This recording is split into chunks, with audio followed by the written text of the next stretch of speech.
Hello, dear friends. Welcome to your go-to English podcast for learning English and speaking practice. I'm Liam.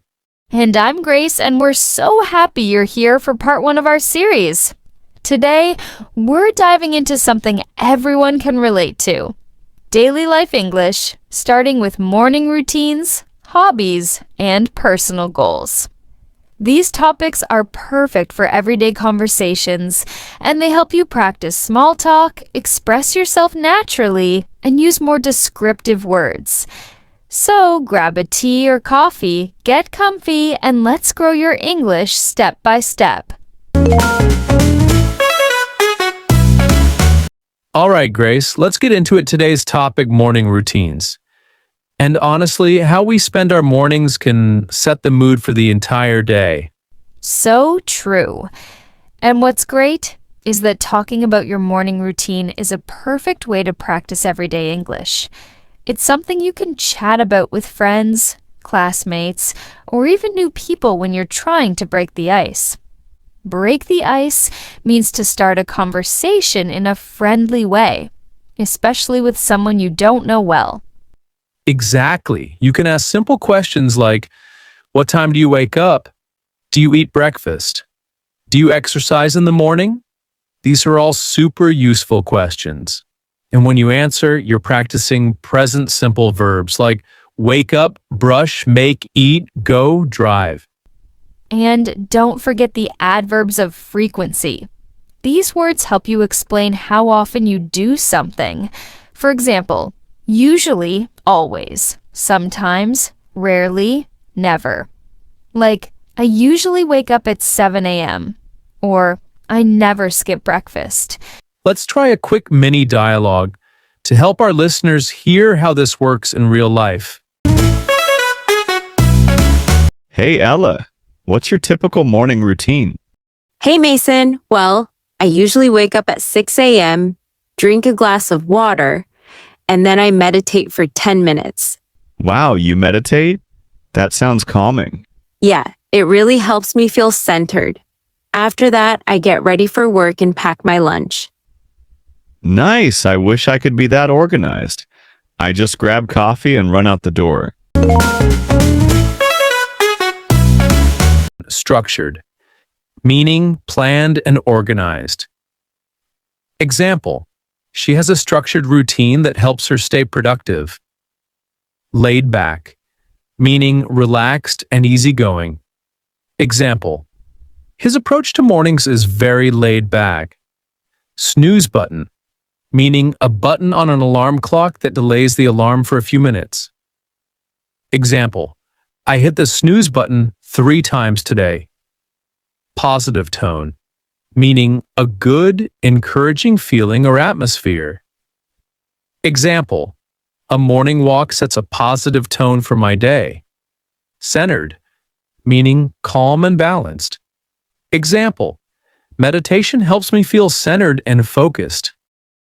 Exactly. So, Grace, what's your typical morning routine like? Walk us through it step by step. Okay, well, my mornings are pretty structured.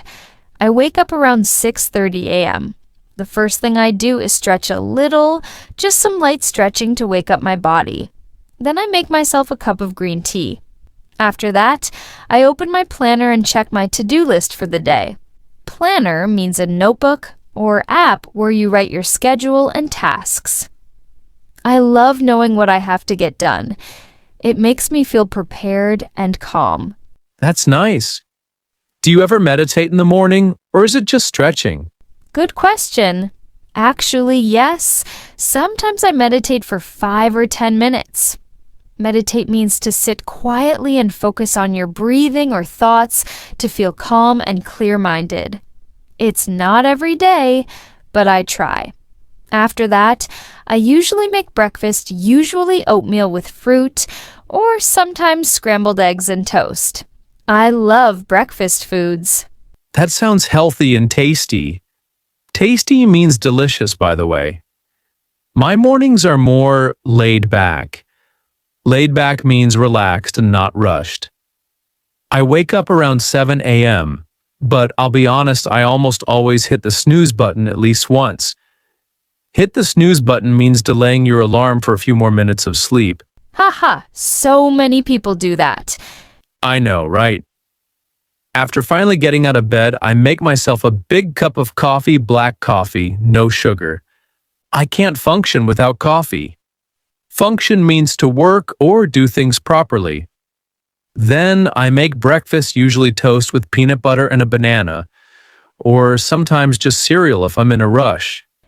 Do you listen to music or anything while you eat?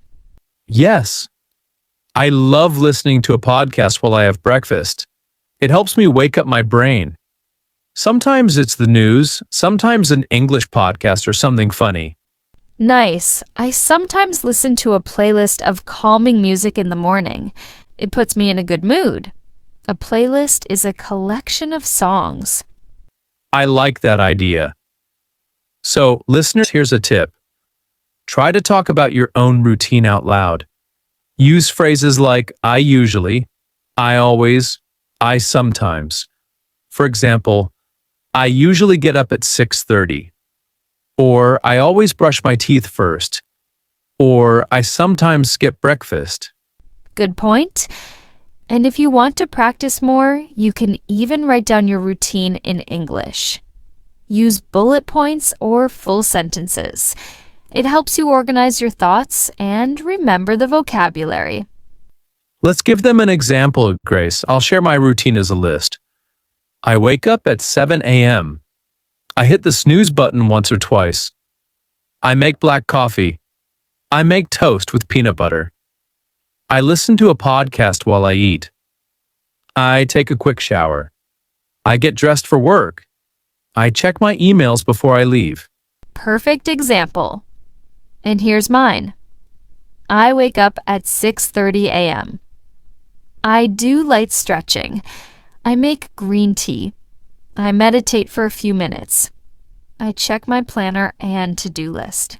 I make oatmeal or scrambled eggs. I listen to calm music. I get ready for the day shower, get dressed, pack my bag. Simple and clear. Another good tip. Try adding time phrases to make it more natural. In the morning, at 6:30, before work, after breakfast. For example, after breakfast, I take a shower. Or before I leave, I check my emails. Yes. And here's a little pronunciation practice for our listeners. Let's say some common morning verbs together.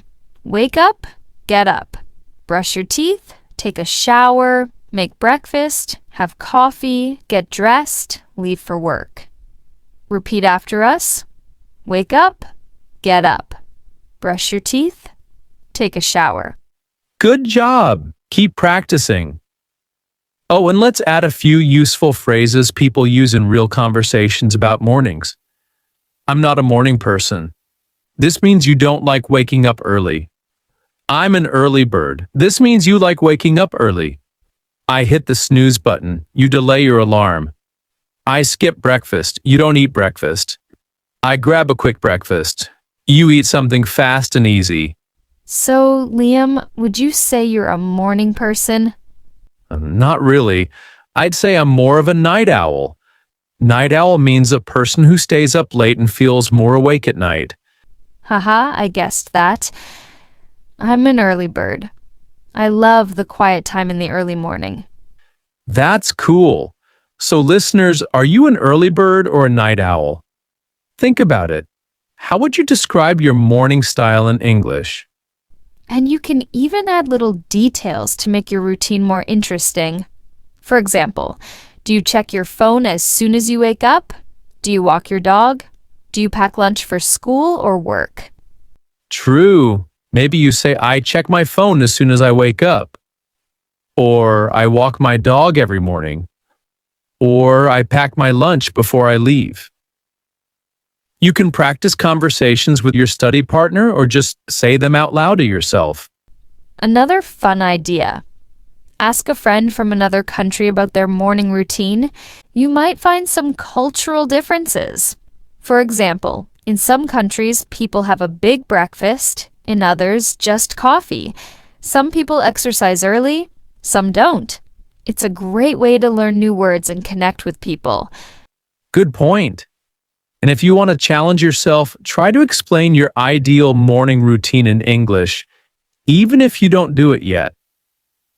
For example, I would like to wake up at 6, do yoga, and have a healthy breakfast. Or you can say, I wish I didn't hit the snooze button so much. Or, I want to start meditating every morning. Exactly. Using would like to and want to is a great way to talk about goals. Okay, before we wrap up this segment, here's a quick challenge for you, our lovely listeners. Write down 5 sentences about your morning routine in English. And if you want to share it with us, you can share with us in comments. We love hearing from you. So that's it for our first segment talking about morning routines. We hope you got lots of new words and ideas to practice. Let's practice a few phrases together. Repeat after me. What's your usual morning routine? I try to start my day with. It helps me feel centered and ready. Repeat these out loud. The more you say them, the easier they'll feel in real conversations. All right, Liam, let's move on hobbies. I really love this topic because it's such an easy way to connect with people. Whenever I meet someone new and I don't know what to say, I just ask, so, what do you do for fun? And boom, the conversation flows. Exactly. And you know, your hobbies really show who you are. When you share what you love doing, people see a bit of your personality. And in English, it's so easy to start. You can just say, in my free time, I enjoy it, or I'm really into. I like how these phrases make you sound more natural than just saying my hobby is. Totally. My hobby is. Sounds a bit textbook sometimes, right? When you say, I'm really into, it feels more friendly and casual. So, Liam, tell us, what hobby do you really love talking about? What makes your eyes light up when you tell people? Well, I'd say 2 things: playing the guitar and hiking. Playing music has always been my creative outlet. When I say creative outlet, I mean it's like my little door to let my ideas and feelings out. You know how some people write in a journal?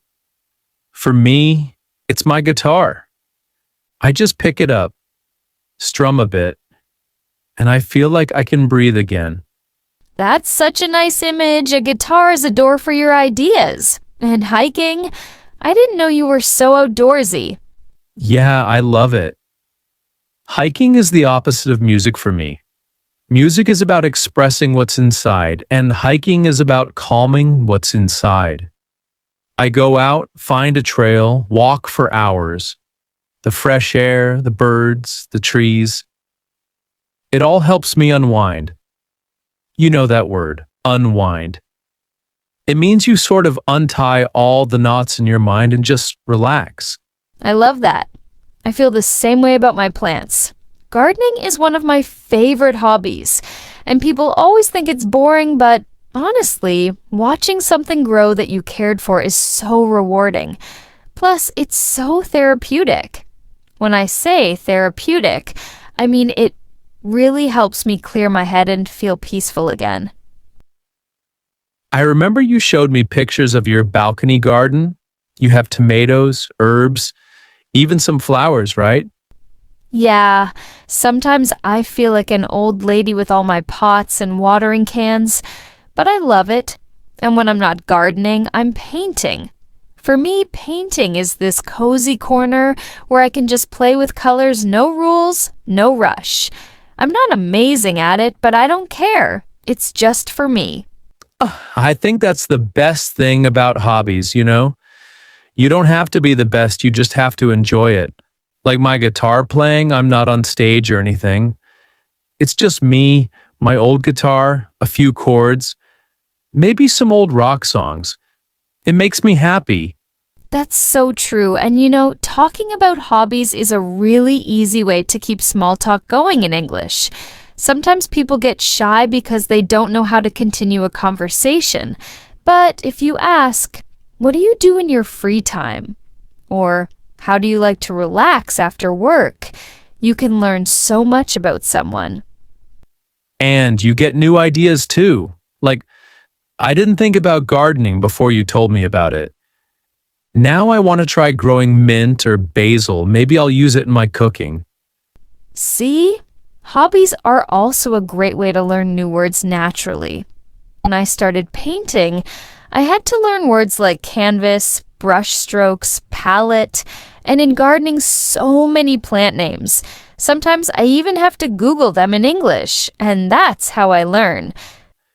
Same with hiking now. I know words like trailhead, summit, backpack, trek. And when I first started playing guitar, I learned all the parts, strings, frets, chords. It just comes naturally because you want to talk about it. That's why hobbies are so good for language practice. They keep you curious. So, Liam, when do you usually play your guitar? Morning? Evening? Evening for sure. I come home from work, have dinner, and then pick up my guitar. It's like my way of closing the day. Sometimes I'll play just 10 minutes. Sometimes an hour if I'm really feeling it. What about you? When do you paint? Mostly on Sunday afternoons. I put on some soft music, make a cup of tea, and just sit by the window with my paints. It's my quiet time. No phone, no distractions. Sometimes I lose track of time completely. Suddenly, it's dark outside. That sounds perfect. I wish I could paint, but I can't even draw a stick figure. Haha. Everyone says that, but honestly, you don't need to be good. Just get some cheap watercolors and try. It's more about the feeling than the result. Good point.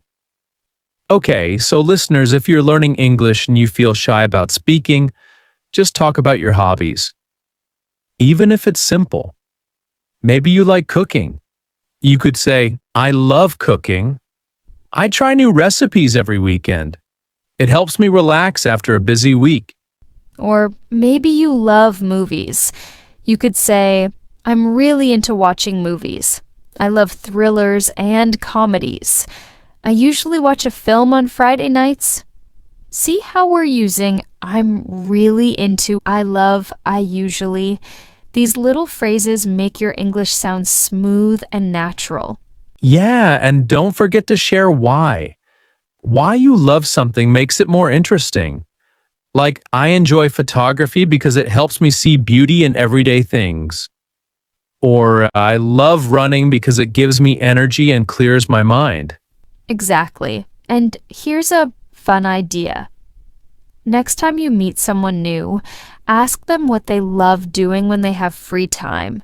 People open up when they talk about things they're passionate about. True.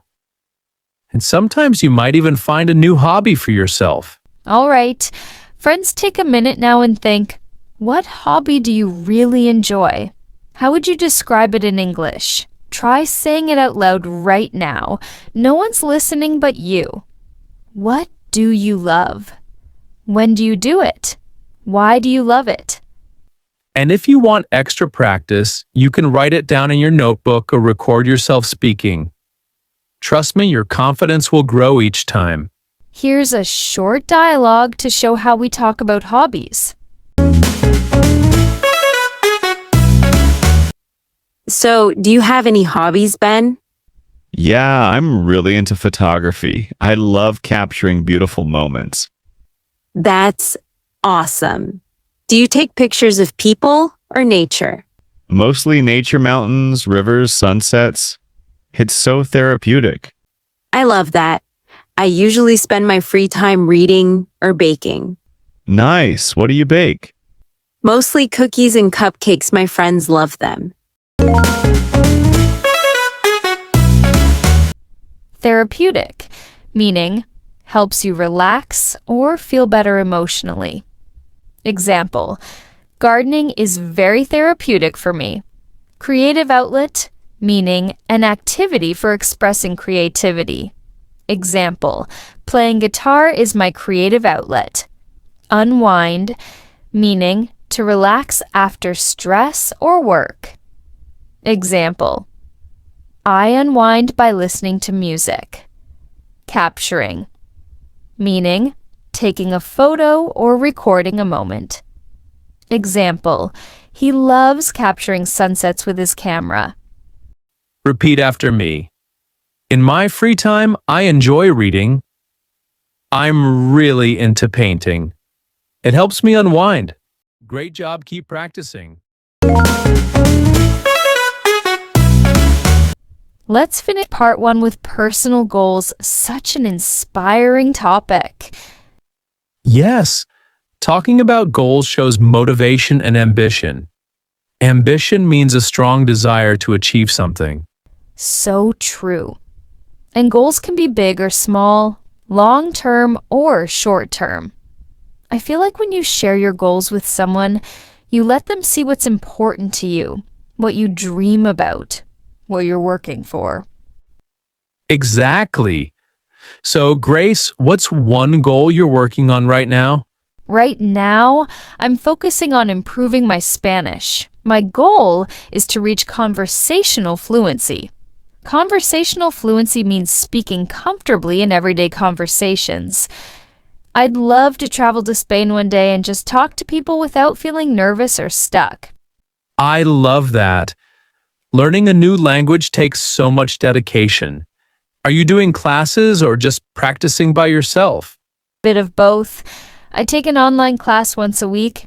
It helps keep me on track, but I also try to watch Spanish shows with subtitles. And sometimes I chat with Spanish speakers online. It's scary, but fun. That's such a smart way to learn. For me, I'm aiming to run a half marathon next year. It's a challenging goal for me. Challenging means difficult but rewarding. I've never been a long-distance runner, but I really want to push myself. Wow, that's amazing. How far is a half marathon again? It's about 21 kilometers or roughly 13 miles. It sounds crazy when I say it out loud, but breaking it into small steps makes it feel possible. That's so true for any goal, right? Breaking it into steps makes it feel less scary.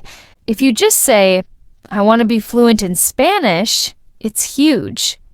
But if you say, I'll study 20 minutes every day, or I'll learn 5 new words today, it feels doable. Doable means possible to do. Exactly. I think setting goals keeps life exciting. Definitely.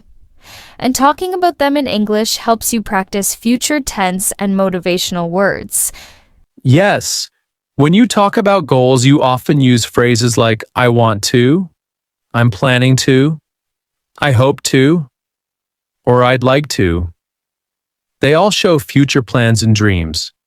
So true, for example, I want to get a new job next year, or I'd like to travel more, or I'm planning to save money for a car.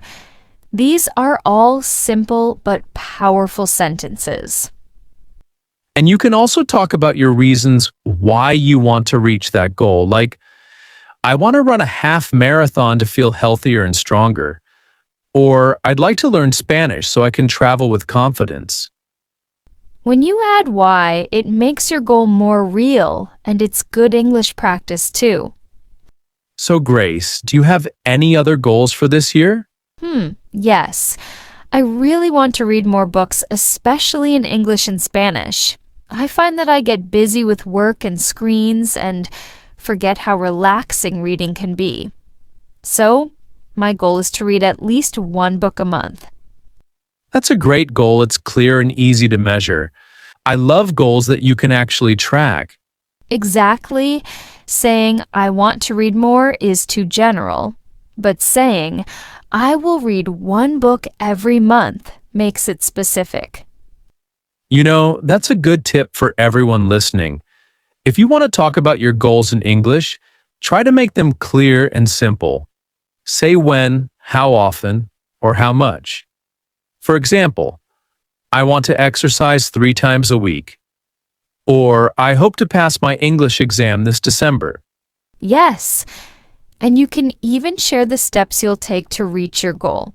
For example, to improve my Spanish, I watch Spanish shows and practice speaking with a friend. Or to run a half marathon, I run 5 kilometers twice a week now and will increase the distance slowly. These little details help you practice longer sentences in English too. Okay, let's show our listeners how this can sound in a simple conversation. So, Liam, how are you preparing for your half marathon? Well, right now, I'm just trying to build a habit. I run short distances 3 times a week. I also watch videos about running techniques like how to breathe properly, how to stretch, all that. That's smart. Do you run alone or with someone? Mostly alone, but sometimes I join a local running group on weekends. Running with others keeps me motivated. That's a good trick. Sometimes a goal is easier when you have a buddy or group to support you. True. What about you? What helps you stay motivated with Spanish? Honestly, I keep reminding myself of my why. I want to travel and talk to people comfortably, and I reward myself too when I finish a lesson or have a good practice session. I watch my favorite show guilt-free. Love that. A small reward makes a big difference. So listeners, think about your goals for a minute. Do you want to pass an exam? Travel somewhere new? Learn a skill? Talk about it out loud in English. Use simple phrases like, I want to, I'm planning to, or I hope to. And add why. For example, I want to get a new job because I need more experience. Or, I'd like to save money so I can study abroad. If you like, you can even write it down in your notebook. Write 3 goals, 1 for this month, 1 for this year, and 1 big dream for the future. Then practice saying them out loud. And if you have a study partner, share your goals with each other in English. Ask each other questions like, how will you do it? Or, when do you want to finish it? It's great practice, and you'll feel more motivated too. You know, sometimes goals can change too, and that's okay. Life is always moving. If you didn't reach a goal this year, maybe you can try again next year, or choose something different. So true. The important thing is to keep dreaming, keep trying, and keep talking about it in English. That's how you grow. Okay, so before we wrap up, Grace, what's one big dream you have for the future? Good question. I'd love to open a small art studio one day, somewhere people can come to paint, relax, and learn new skills. That sounds wonderful. I'd visit for sure. I think for me, my big dream is to do more adventure travel, maybe hike in South America, or climb a mountain in Nepal. I want to see more of the world while I can. It's just an idea for now, but who knows? I hope you do. Okay, listeners, now it's your turn. What's your big dream? How would you say it in English? Take a deep breath and say it out loud right now. Even if it feels silly. Yes, and remember, every time you talk about your goals in English, you're not just practicing the language, you're making your dreams stronger too. Hey, Liam, any big goals this year? Yeah, I'm working towards starting my own blog. I want to share my travel stories. That's exciting. What's your first step? I'm learning about website design now. It's challenging but fun. Good for you. I'm aiming to get a promotion at work. Awesome. Wishing you lots of luck. Ambition, meaning a strong desire to do something. Example, her ambition is to become a doctor. Conversational fluency, meaning speaking a language naturally in everyday talks. Example, he wants to reach conversational fluency in English. Challenging, meaning difficult but interesting and rewarding. Example, training for a marathon is challenging. Promotion, meaning a move to a higher position at work. Example, she got a promotion last month. Now you try repeat after me. I'm working towards, my goal is to, it's a challenging but exciting goal. Keep practicing these to talk about your dreams. All right, friends.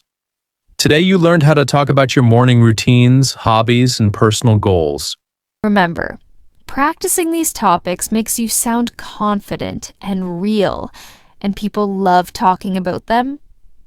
Don't be shy to share your own daily habits, hobbies, and goals in English. The more you speak, the more natural it feels. And when you find new words, try using them in your own sentences. It really helps lock them in your mind. Next time, we'll move on to practical daily English shopping, groceries, cafes, and more. So stay tuned for part 2. Keep practicing, keep speaking. You're doing great. This is Liam. And this is Grace. See you next time. Happy practicing, friends.